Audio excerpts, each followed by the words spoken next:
A soldier never of duty.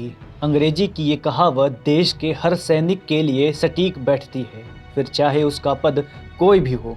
ये बात एक बार फिर सही साबित हुई जब वायुसेना के Mi-17 हेलीकॉप्टर में सवार देश के प्रथम प्रमुख रक्षा अध्यक्ष विपिन रावत व अन्य 13 लोग शहीद हो गए।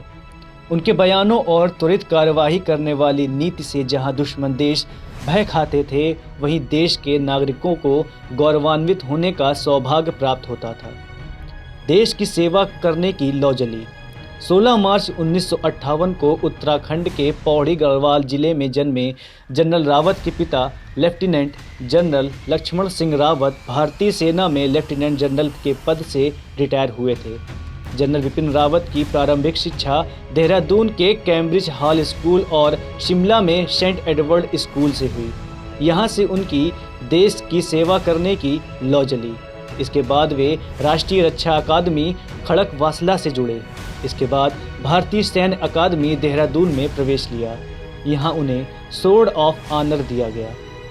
जनरल रावत की पलटवार की रणनीति। अपनी कुशल रणनीतिकार व कमांडिंग का उदाहरण देते हुए उन्होंने कई बार दुश्मन देश से भारत की रक्षा करने के साथ ही घुसपैठियों और आतंकवादियों को उनके अंजाम तक पहुंचाया।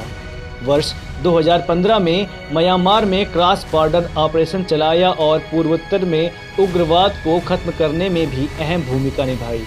जनरल रावत की पलटवार की रणनीति से ही सेना ने 29 सितंबर 2016 को पाकिस्तान स्थित आतंकी शिविरों को ध्वस्त करने के लिए सर्जिकल स्ट्राइक को अंजाम दिया था, जिसमें सेना ने NSCN के कई उग्रवादियों को मार गिराया था। देश के पहले चीफ ऑफ डिफेंस स्टाफ। अपनी इन्हीं काबिलियत के दम पर उन्हें 2 अन्य सीनियर अफसरों पर तरजीह दी गई और 2019 में उन्हें देश का पहला चीफ ऑफ डिफेंस स्टाफ नियुक्त किया गया। पद को बनाने का मकसद सेना के तीनों अंगों में सही तालमेल और कार्यकुशलता को बढ़ाना था। अगर आज जनरल रावत जीवित होते तो 65 साल की उम्र तक इस पद पर अपनी सेवा देश को समर्पित कर पाते। जनरल रावत के साथ ही सभी सैनिकों की आकस्मिक शहादत से देश को अभूतपूर्व क्षति हुई है। उसका भरपाना नामुमकिन है। पूरा भारत अपने इन वीर सपूतों के बलिदान को नमन करते हुए श्रद्धा सुमन अर्पित करता है। ब्यूरो रिपोर्ट, GMD खबर।